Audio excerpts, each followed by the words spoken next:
البدع والأهواء، أهل البدع العقائدية وأهل البدع السياسية. أنا أقول بيننا وبينكم السلف، بيننا وبينكم الكتب، كان فيقول البدع بيننا وبينكم. بسم الله الرحمن الرحيم. هذه مجموعة أسئلة نجيب عنها بإذن الله.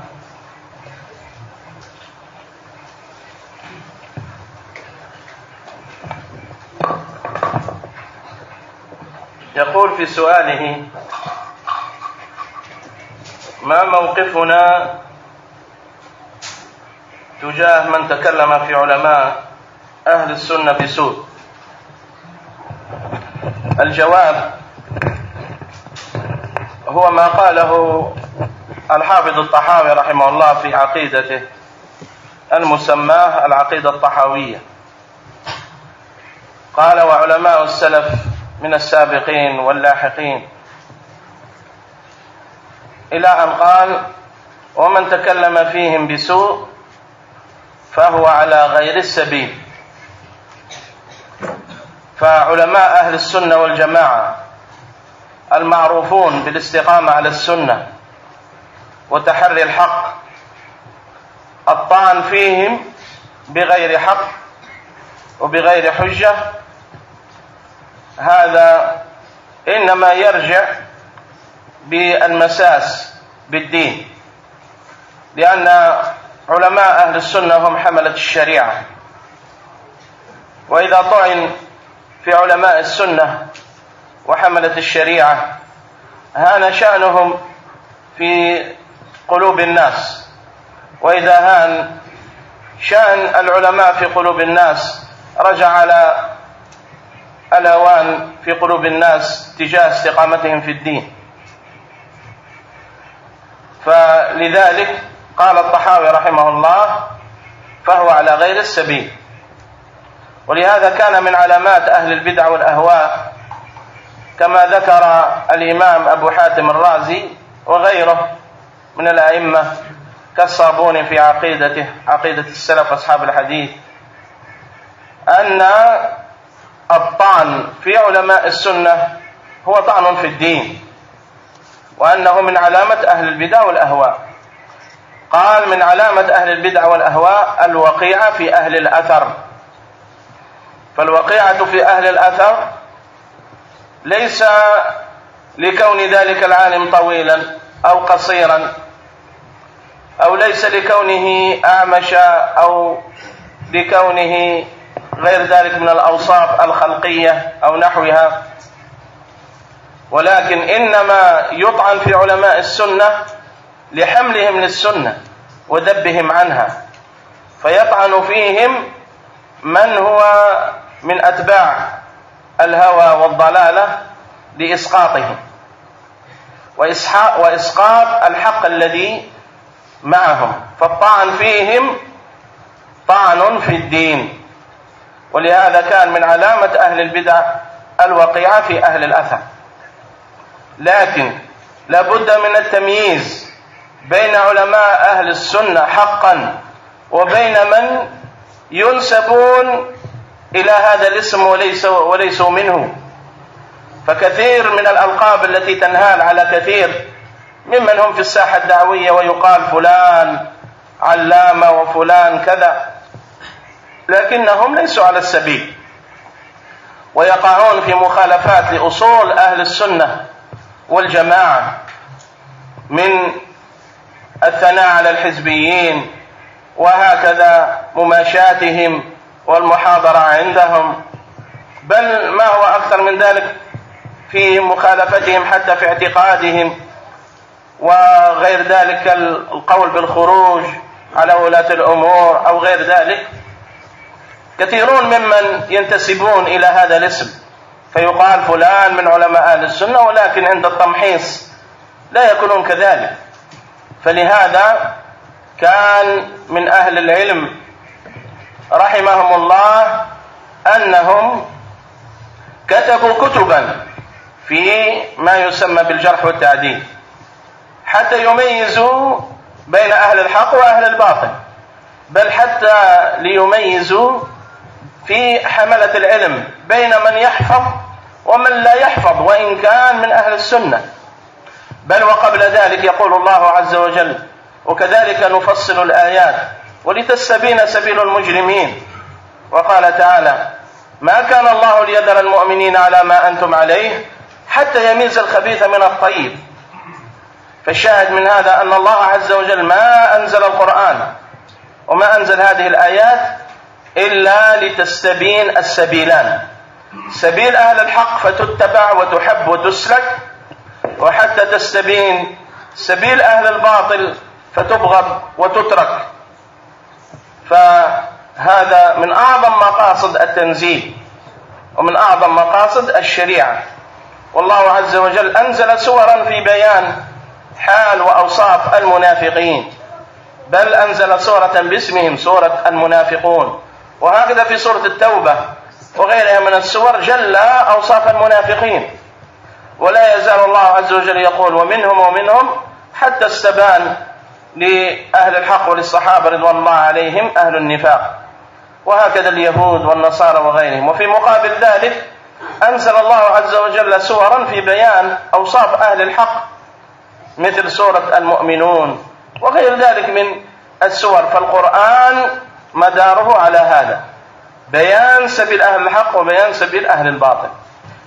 وحتى يستطيع المرء أن يميز بين أهل الحق وبين أهل الباطل، وبين من ينتسب إلى أهل الحق وهو ليس منهم، وبين من ينتسب إلى أهل الحق وهو منهم، فلا بد له من التبصر، لا بد له من العلم، علم كتاب الله وسنة نبيه صلى الله عليه وسلم، حتى تكون عنده البصيرة للتمييز. ولا يغتر المرء بمجرد الشعارات، كون فلان عنده من المؤلفات وعنده من المتابعين وعنده كذا وكذا من الكتب والمؤلفات أو عنده من الحفظ.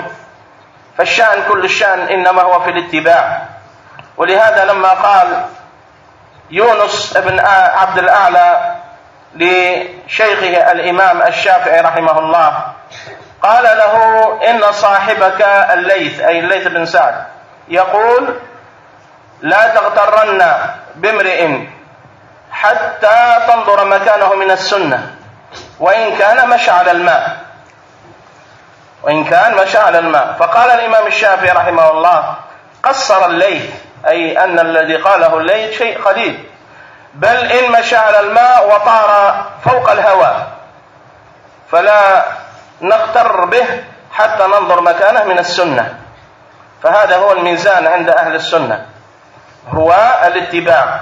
فمن كان المتبع لسبيل أهل السنة والجماعة وعقيدتهم ومنهجهم، بقدر ما يكون تمسكه بهذا السبيل اعتقادا وقولا وعملا ودعوة، بقدر ما يكون نصيبه من الاستقامة والمحبة والموالاة. وأما من باين هذا السبيل وركن إلى الأهواء والبدع والضلالة، وإن انتسب إلى العلم والسنة، فليس الانتساب إلى العلم والسنة بعصمة للمرء. فما من امرئ ممن لم يعصم الله إلا وهو معرض للانتكاس والانحراف.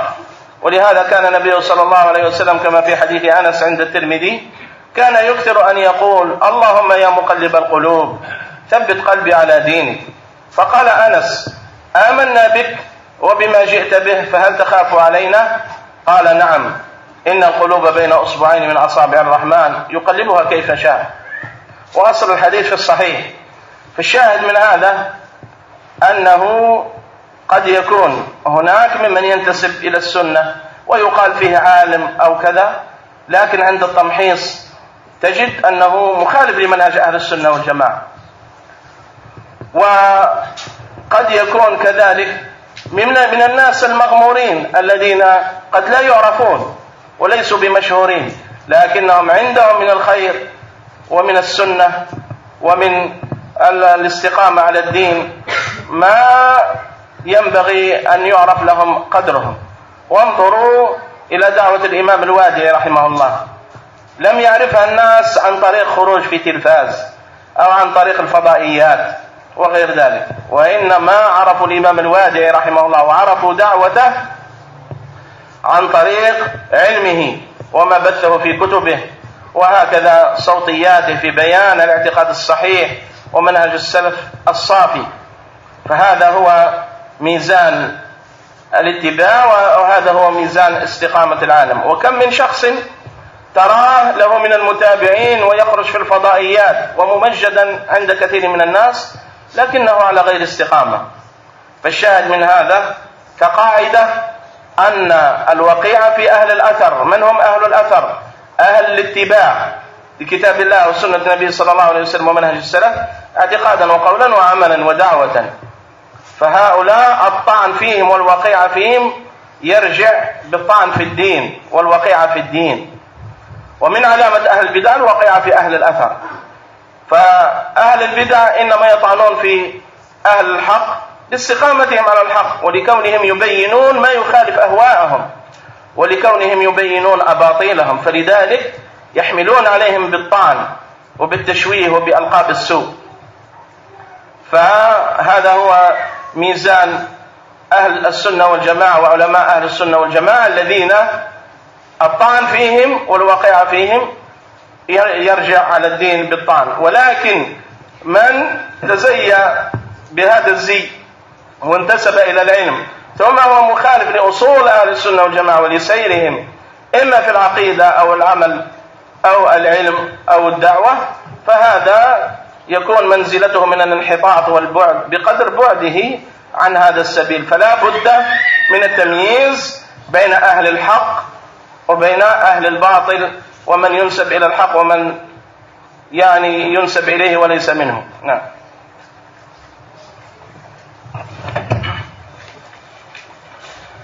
Pertanyaan pertama, bagaimana sikap kita terkait orang-orang yang membicarakan terkait para ulama dengan keburukan? Maka Syekh Abu Hatim Yusuf Al-Jazairi hafizahullah ta'ala menjawab, jawabannya adalah sebagaimana yang dikatakan oleh Imam At-Tahawi rahimahullah ta'ala dalam akidah beliau yang dikenal dengan akidah At-Tahawiyah. Beliau menyebutkan bahwasanya ulama us-salaf dari kalangan terdahulu, demikian pula siapa saja yang datang setelah mereka, maka siapa saja yang berbicara tentang para ulama salaf dengan keburukan, maka dia sungguh tidak berada di jalan yang lurus. Kata beliau, wa man takallama fihim bis-su' fa huwa ala ghairi sabil. Siapa saja yang berbicara tentang ulama salaf dan siapa saja mengikuti para salaf dengan keburukan, maka dia tidak berada di atas jalan yang lurus. Karena sungguh ulama sunnah, celaan kepada mereka merupakan celaan kepada agama ini, celaan kepada ulama yang membawa kebenaran, celaan tanpa hak, tanpa bukti, maka sungguhnya itu hakikatnya adalah celaan terhadap agama. Kenapa? Dikarenakan ketika para ulama yang membawa kebenaran menyampaikan sunnah kepada manusia dicela, maka itu akan memperburuk citra mereka di mata umat. Sehingga ketika buruk citra para ulama di mata umat, maka kedudukan mereka akan direndahkan oleh manusia. Oleh karena itulah Imam Tahawi mengatakan fahuwa ala ghairi sabil, dia berada di atas selain jalan yang lurus, dan itu di antara tanda ahli bidah sebagaimana ditegaskan oleh Imam Ar-Razi, demikian pula As-Sabuni dalam akidah beliau, akidah ashabil hadis, bahwasanya celaan kepada para ulama tanpa hak merupakan celaan terhadap agama ini. Dan itu termasuk alamat ahli bidah, sebagaimana perkataan yang masyhur, min alamati ahli bidah al-waqi'atu fi ahli al-athar. Termasuk di antara alamat ahli bidah adalah mencela ahli al-athar, yaitu mereka-mereka yang berjalan di atas petunjuk Rasulullah sallallahu alaihi wasallam dengan pemahaman para salaf. Dikarenakan celaan kepada mereka itu akan menyentuh agama yang mereka bawa dan mereka sebarkan. dan celaan kepada orang-orang yang membawa sunnah serta membela sunnah itu merupakan jalan ahli bidah. Mereka tidaklah mencela para ulama dikarenakan mereka pendek atau ada yang tinggi atau cacat-cacat dari fisik yang lain. Bukan itu arah celaan mereka. Mereka mencela para ulama dikarenakan mereka membawa sunnah, dikarenakan mereka membela agama Allah Subhanahu wa ta'ala. Dan tidaklah mereka mencela para ulama kecuali untuk menjatuhkan para ulama di mata umat. Sehingga dari sini kita ketahui bahwasanya celaan terhadap para ulama merupakan celaan terhadap agama ini. Akan tetapi kata beliau hafizahullah taala, di sana ada perkara yang mesti kita bisa membedakan. Karena banyak di sana orang-orang yang diberi gelar-gelar dengan gelar-gelar ulama, digelar dengan allamah, dengan alim dan seterusnya. Akan tetapi hakikatnya mereka bukan dari kalangan ulama. Mereka terjatuh dalam penyelisihan-penyelisihan terhadap pokok-pokok ahli sunnati wal jamaah dengan membela para hizbiyun, memuji para hizbiyun dan berjalan bersama dengan mereka serta menyampaikan muhadarah di tengah-tengah mereka, dan bahkan mereka mendorong manusia untuk melakukan pemberontakan kepada pemerintah yang sah. Dan yang seperti ini banyak orang-orang yang digelari seakan-akan dia adalah ulama dengan laqab-laqab yang utama, akan tapi ketika seorang meneliti secara detail mereka bukan termasuk dalam deretan para ulama. Oleh karena itulah para ulama kita mereka menulis dalam kitab Al-Jarh wa Ta'dil untuk menerangkan siapa-siapa di antara ulama yang mereka memang berjalan di atas kebenaran dan siapa-siapa yang betul-betul memiliki hafalan dari yang lemah, siapa-siapa yang memiliki kekokohan dan siapa-siapa yang dhaif dan seterusnya. Dan sebelum itu semua Allah Subhanahu wa taala telah tegaskan dalam firman-Nya, wa kadzalika nufassilul ayati wa litastabina sabilul mujrimin. Demikianlah kami rinci ayat-ayat kami agar jelas jalan orang-orang mujrim, orang-orang yang jahat. Allah Subhanahu wa taala jelaskan ayat-ayat yang begitu banyak untuk menjelaskan tentang jalannya ahlul batil. Dan juga dalam ayat yang lain Allah Subhanahu wa taala berfirman, "Maka Allahu liyadharal mu'minina 'ala ma antum 'alaihi hatta yamizal khabitha minat thayyib." Allah tidak akan membiarkan kaum mukminin begitu saja sampai betul-betul Allah Subhanahu wa taala pisahkan yang khabith, yang buruk dari yang thayyib. Dipisahkan antara ahlul haq dengan ahlul batil. Dan ini di antara seagung-agung tujuan syariat ini. Seagung-agung tujuan syariat ini diantaranya adalah untuk menjelaskan agar betul-betul gamblang perbedaan antara jalan ahlul haq dari jalan ahlul batil. Oleh karena itulah Allah Subhanahu wa taala jelaskan dalam ayat-ayat yang banyak tentang sifat-sifat orang munafikin. Bahkan dalam satu surat disebut dengan surat Al-Munafiqun. Demikian pula dalam surat At-Taubah Allah Subhanahu wa taala bongkar sifat-sifat orang-orang munafikin. Kita dapati banyak dalam surat At-Taubah Allah Subhanahu wa taala berfirman, wa minhum di antara mereka ada yang memiliki sifat ini, ada yang memiliki sifat itu dan seterusnya. Allah Subhanahu wa taala perinci sifat-sifat orang-orang munafik. Dan sebaliknya Allah Subhanahu wa taala juga jelaskan sifat-sifat ahlul haq, sifat-sifat orang yang berjalan di atas kebenaran. Allah jelaskan sifat-sifat orang-orang yang beriman di dalam surat Al-Mu'minun di antaranya dan yang lainnya. Dan sungguh Al-Quran di atas perkara ini, yaitu menjelaskan jalan ahlul haq dan menjelaskan jalan ahlul batil, sehingga betul-betul manusia bisa membedakan antara keduanya. Dan ini perkara yang mesti atas kita semua untuk bisa membedakan, untuk bisa memahami, untuk bisa mengilmui hal tersebut, yaitu membedakan jalan ahlul haq dan jalan ahlul batil. Dan keadaan seseorang ketika dia memiliki karangan-karangan yang banyak, itu bukanlah tolak ukur sampai betul-betul dia mengikuti sunnah Rasulullah SAW. Yang menjadi tolak ukur adalah kecocokan dia di atas jalan Rasulullah SAW. Oleh karena itulah sampai-sampai dikatakan kepada Imam Syafi'i rahimahullah ta'ala bahwasanya suatu kali Laits mengungkapkan suatu ungkapan bahwa engkau jangan sampai tertipu apabila engkau melihat seseorang berjalan di atas air, sampai engkau melihat kecocokan amalannya dengan sunnah Rasulullah SAW. Ketika Imam Syafi'i mendengar ucapan Al-Laits seperti ini, maka Imam Syafi'i menimpali Laits masih kurang. Tapi aku katakan, jangan engkau tertipu, walaupun dia mampu berjalan di atas air dan bisa terbang di udara, jangan sampai engkau tertipu sampai engkau melihat kecocokan amalannya dengan sunnah Rasulullah SAW.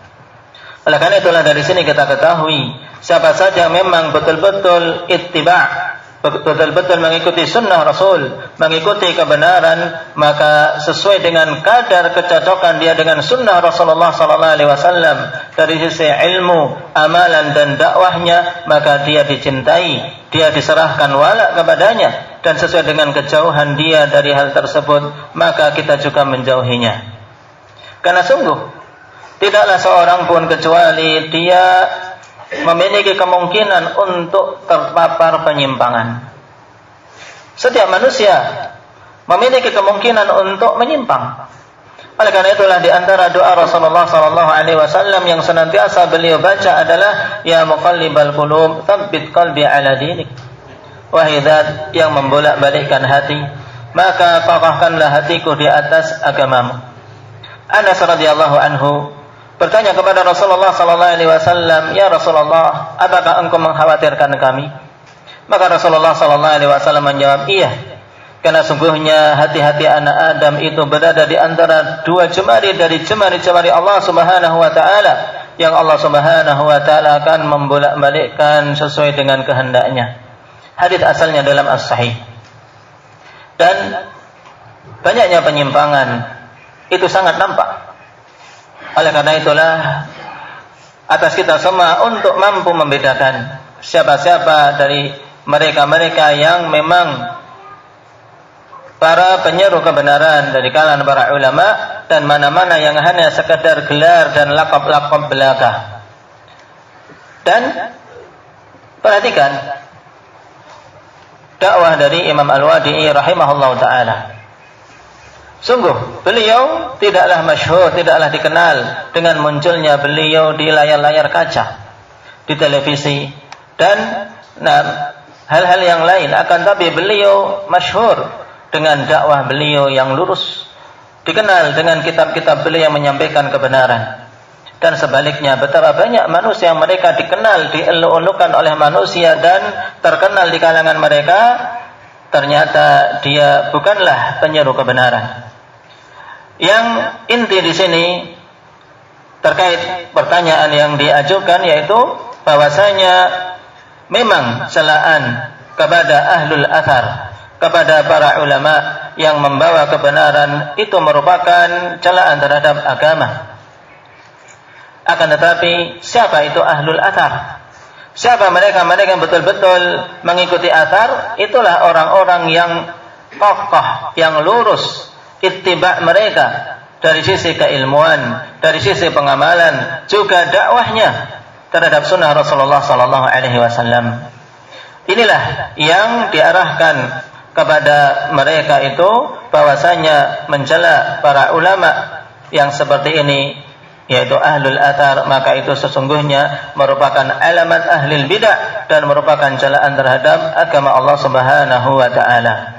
Karena ahlul bidah hanyalah mencela para ulama yang seperti itu sifatnya, dikarenakan mereka menjelaskan kebenaran dan menjelaskan kepada umat tentang kebatilan-kebatilan pelaku kebid'ahan.